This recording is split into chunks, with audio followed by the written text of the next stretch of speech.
Hello students, आज हम अक्षांश और देशांतर रेखाओं के बारे में एक समग्र वीडियो लेकर के आए हैं।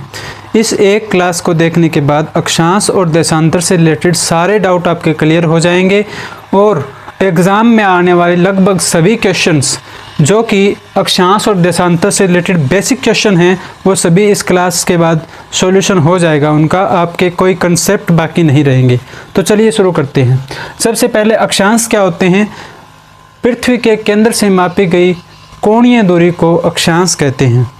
अक्षांश रेखाएं एक समान अक्षांशों को मिलाकर के खींची गई काल्पनिक रेखाओं को अक्षांश रेखाएं कहते हैं। अक्षांश और अक्षांश रेखाएं दोनों ही काल्पनिक होते हैं।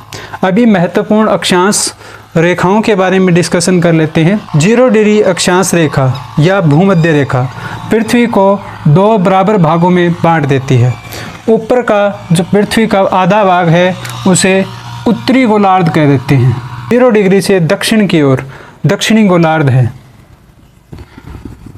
दक्षिण गोलार्ध। यह 0 डिग्री है। इस 0 डिग्री द्वारा पृथ्वी 2 भागों में विभक्त हो जाती है, 2 भागों में बंट जाती है। ऊपर का हिस्सा उत्तरी गोलार्ध, नीचे का हिस्सा दक्षिणी गोलार्ध। क्योंकि पृथ्वी गोले के रूप में है इसलिए गोलार्ध शब्द का प्रयोग किया जाता है।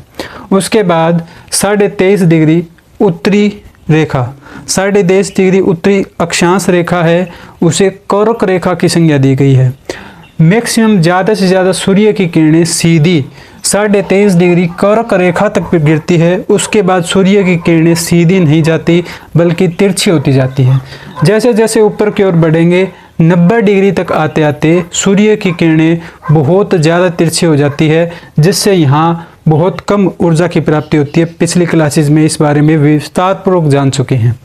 उसके बाद उसी प्रकार दक्षिणी गोलार्ध में हम जब आएंगे 23.5 डिग्री दक्षिणी गोलार्ध या 23.5 डिग्री दक्षिणी अक्षांश जो है उसे मकर रेखा की संज्ञा दी गई है। 23.5 डिग्री मकर रेखा तक सूर्य की किरणें सीधी पड़ती है। उसके बाद जैसे जैसे हम दक्षिण की ओर जाते जाएंगे सूर्य की किरणें तिरछी पड़ती जाएगी। ये जो उत्तरी और दक्षिणी गोलार्ध है, उसके बाद अक्षांश रेखाएं जलवायु के निर्धारण में महत्वपूर्ण भूमिका अदा करती है। किस प्रकार से महत्वपूर्ण भूमिका अदा करती है? 0 डिग्री से 23.5 डिग्री उत्तर और 23.5 डिग्री दक्षिण, इसके मध्य सूर्य की किरणें यानी कि कर्क रेखा और मकर रेखा के मध्य सूर्य की किरणें सीधी गिरती है। इस कारण यहाँ उष्मा ज़्यादा होती है, ऊर्जा ज़्यादा होती है, तो इसे उष्ण कटिबंध की संज्ञा दी जाती है। उसके बाद 23.5 डिग्री से 66 डिग्री तक शीतोष्ण और शीतोष्ण के साथ साथ उपोष्ण, शीतोष्ण और उपोष्ण दोनों कटिबंध होते हैं 23.5 से 66 डिग्री के बीच में। 23.5 से 35 डिग्री तक उपोष्ण, 35 डिग्री से 66 डिग्री तक शीतोष्ण, ये जो है वो परिमंडल पाया जाता है। यानी कि शीतोष्ण संज्ञा हम दे सकते हैं कर्क रेखा से 66 डिग्री उत्तर, कर्क रेखा से 66 डिग्री दक्षिण तक। 66 डिग्री उत्तर से लेकर के 90 डिग्री तक उत्तर में और 66 डिग्री उत्तर दक्षिण से लेकर के 66 डिग्री दक्षिण तक ये शीत कटिबंध है। यहाँ अत्यधिक ठंड पाई जाती है। ठीक है, ये महत्वपूर्ण अक्षांश रेखाएं थी। उनकी कुछ विशेषताएं देख लेते हैं अक्षांश रेखाओं की। अक्षांश रेखाओं की लंबाई समान नहीं होती है। सबसे ज़्यादा लंबी 0 डिग्री अक्षांश रेखा होती है। उसके बाद जैसे जैसे उत्तर की ओर तथा दक्षिण की ओर बढ़ते जाएंगे अक्षांश रेखाओं की लंबाई कम होती जाएगी, अक्षांश रेखाएं छोटी होती जाएगी। यहाँ तक कि जब 90 डिग्री नॉर्थ में और 90 डिग्री साउथ में जाते हैं वहाँ पर कोई अक्षांश रेखा नहीं है। वो दोनों यानी उत्तर 90 डिग्री और दक्षिणी 90 डिग्री ये केवल 2 बिंदु हैं, ये रेखाएं नहीं हैं। इस प्रकार अक्षांश जो है वो कुल अक्षांश 90 और 1 डिग्री विषुवत रेखा कुल 181 अक्षांश हैं। क्वेश्चन पूछा जाए कुल अक्षांश कितने हैं तो अक्षांश 181 है, परंतु अक्षांश रेखाएं क्योंकि 90 डिग्री उत्तर और 90 डिग्री दक्षिण अक्षांश रेखा नहीं है तो इन दोनों को हम कम कर देंगे। 179 या 179 जो है अक्षांश रेखाएं हैं कुल। अब भारत के लगभग मध्य से कौरक रेखा गुजरती है जो कि 8 राज्यों से होकर के गुजरती है। इसके अलावा भारत के बारे में जो सभी अक्षांश रेखाएं देशांतर रेखाएं हैं वो सभी भारत के भूगोल के दौरान हम विस्तार पूर्वक जानेंगे। ठीक, उसके बाद ये क्या करती है, इनका जो अंतर है वो एक समान होता है। यानी कि यदि आप 0 डिग्री से 1 डिग्री के बीच में जाओगे तो भी वह उतना ही अंतर होगा, 111 किलोमीटर। यानी कि एक अक्षांश से दूसरे अक्षांश के मध्य की दूरी 111 किलोमीटर होती है। उसी प्रकार 1 डिग्री से 2 डिग्री जाने पर 111 किलोमीटर, 2 डिग्री से 3 डिग्री जाने पर भी 111 किलोमीटर। यानी कि एक अक्षांश से दूसरे अक्षांश के बीच का जो अंतर है वो समान है, इसलिए ये समानांतर होती है। अक्षांश रेखाएं समानांतर होती है लेकिन लंबाई समान नहीं होती है। ये जलवायु निर्धारण में महत्वपूर्ण भूमिका अदा करती है, ये हम पहले ही डिस्कशन कर चुके हैं। ये एक महानवृत्त, इसमें केवल एक ही महानवृत्त है, 0 डिग्री जो है वो 0 डिग्री अक्षांश रेखा एकमात्र महानवृत्त है। बाकी कोई भी महानवृत्त नहीं है, क्योंकि इनकी लंबाई छोटी है, पृथ्वी को 2 बराबर भागों में नहीं बांट सकते, इस कारण ये महानवृत्त नहीं है। अब हम देख लेते हैं देशांतर रेखाओं के बारे में। देशांतर रेखाएं उत्तरी ध्रुव को दक्षिणी ध्रुव तक मिलाने वाली काल्पनिक रेखाओं को देशांतर रेखाएं कहा जाता है। कोई भी गोला है, उसको हम जब कोण निकालते हैं, उसका एंगल निकालते हैं, तो कुल उसके कोण 360 डिग्री हो सकते हैं। 360 डिग्री, क्योंकि पृथ्वी भी गोल है तो पृथ्वी के भी 360 डिग्री कोण है। यानी कि कुल देशांतर 360 डिग्री है। देशांतरों की कुल संख्या 360 है, परंतु सभी देशांतरों की लंबाई बिल्कुल समान है। इसलिए किसी भी एक अक्षांश को चुनना था जिसके आधार पर आगे बाकी अक्षांशों को बाकी देशांतरों को निर्धारित किया जा सके और उन देशांतरों के आधार पर ही समय का निर्धारण हो सके। सभी देशांतर समान होने के कारण लंदन के ग्रीनविच से जो देशांतर निकलता था, उस देशांतर को प्राइम मेरिडियन लाइन या 0 डिग्री देशांतर रेखा, प्राइम मेरिडियन लाइन या 0 डिग्री देशांतर रेखा निश्चित कर लिया गया, जो कि लंदन के ग्रीनविच से निकलता था।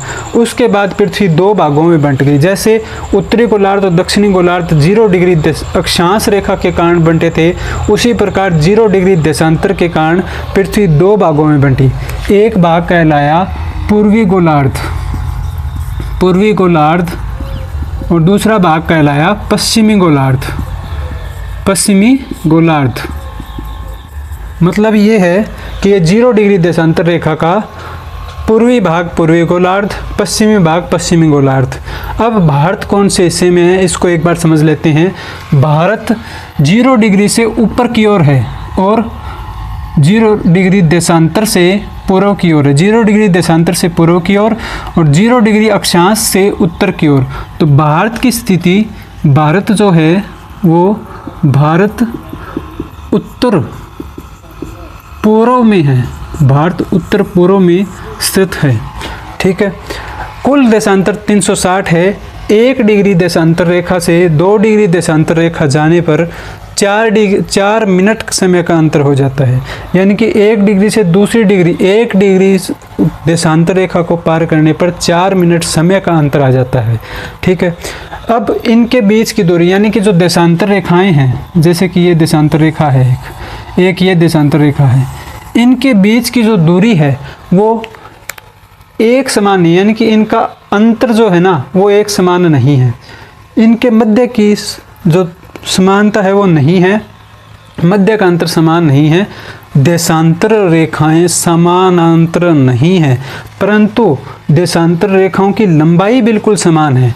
यानी कि उत्तर ध्रुव से दक्षिणी ध्रुव तक जो लंबाई है वो सभी की एक समान है, परंतु इनका जो दूरी है, इनके बीच का अंतर है, वो अंतर समान नहीं है, ये समानांतर नहीं है। सबसे ज़्यादा दूरी 2 देशांतरों के मध्य, सबसे ज़्यादा दूरी जो है वो भूमध्य रेखा पर 111.32 किलोमीटर है। सबसे ज़्यादा दूरी 111.32 किलोमीटर भूमध्य रेखा पर 2 अक्षांशों के बीच, 2 देशांतरों के बीच में है। और जैसे जैसे ये नॉर्थ पोल या साउथ पोल पर जाते हैं, सभी देशांतर एक साथ एक बिंदु पर इकट्ठे हो जाते हैं। यानी कि 90 डिग्री उत्तरी ध्रुव और दक्षिणी ध्रुव 90 डिग्री पर सभी देशांतर मिल जाते हैं, इनके बीच की दूरी समाप्त हो जाती है। ठीक है। भारत में से 82 डिग्री जो देशांतर रेखा गुजरती है, उसे हमने Indian standard time zone, IST, Indian standard time zone ये सेलेक्ट किया है भारत का जो देशांतर रेखा कौन सा 82.5 डिग्री भारत का समय निर्धारण की देशांतर है। ठीक है, अब अक्षांश और देशांतर मिल करके किसी भी स्थान का निर्धारण करने में मदद करते हैं कि पृथ्वी पर कौन सा स्थान कहाँ पर है। ये हमें अक्षांश और देशांतर दोनों का पता होने पर ही आसानी से पता चल जाता है। आइए देखते हैं किस प्रकार से अक्षांश और देशांतर रेखाएं स्थान के निर्धारण और स्थान का पता लगाने में हमारी मदद करते हैं। देखिए, ये कोई 1 डिग्री देशांतर है, मान लीजिए ये कोई 10 डिग्री देशांतर है पश्चिम में, 10 डिग्री पश्चिमी देशांतर और 5 डिग्री उत्तरी अक्षांश। किसी ने हमें संज्ञा दी, एक पॉइंट बताया कि 10 डिग्री पश्चिम और 5 डिग्री उत्तर अक्षांश पर कोई स्थान है, वहाँ पर आपको जाना है। तो आप 0 डिग्री से 1 degree 2 degree 3 degree 4 degree 5 degree मान लीजिए यहाँ पहुँच गए हैं।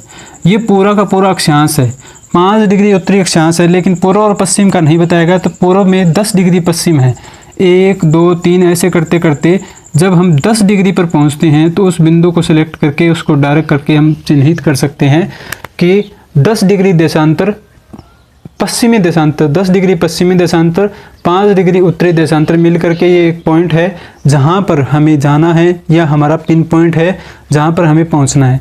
इस प्रकार अक्षांश और देशांतर रेखाएं मिल करके स्थान निर्धारण की मदद करती है।